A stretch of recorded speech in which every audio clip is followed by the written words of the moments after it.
I believe that this Bible that God has given us is full of blessings, full of promises to live successful in our everyday Christian walk. But God has introduced a verse to me, and I believe that it is an answer to all of our Christian problems, spiritually, mentally, and physically. I want to read that to you. It's coming out of the book of Colossians, chapter 3, starting in verse 1. So it comes down to this: since you have been raised with the Anointed One, we have been raised with Christ. Since He rose, we rose. The liberating King, set your mind on things above.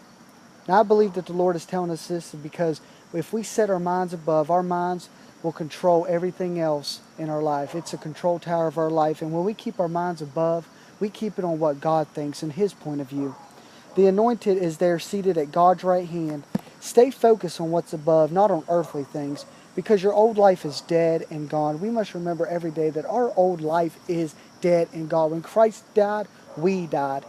Because your old life is dead and gone, your new life is now hidden and enmeshed with the Anointed One who is God. And on that day when the Anointed One who's our very life is revealed, you will be revealed with Him in glory.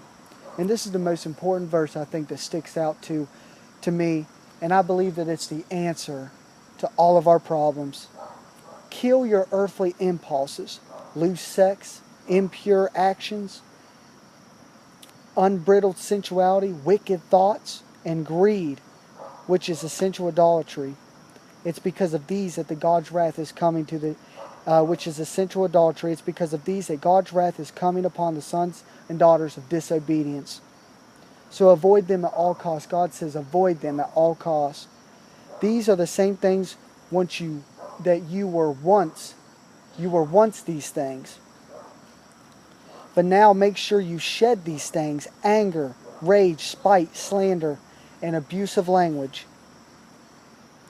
And don't go on lying to each other, since you have slaughtered away with your old skin along with its evil practices. I believe right here, this Colossians chapter 3 is a letter to the Colossian church from Paul that just basically breaks down everything that he teaches and everything that we need to live victoriously in this Christian life.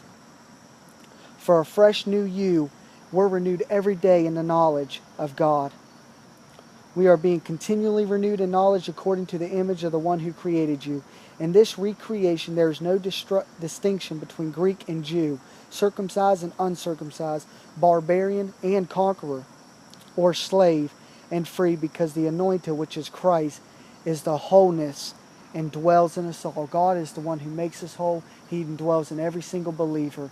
So today I encourage you guys to read that and apply it to your heart. Set your mind on things above. That's your victory. That's who you are. That's what Christ wants us to be, and we will see His will and His goodness working in our lives. I want to thank you today. Thank you for tuning in. God bless you all. My heart desires God. What does your heart desire?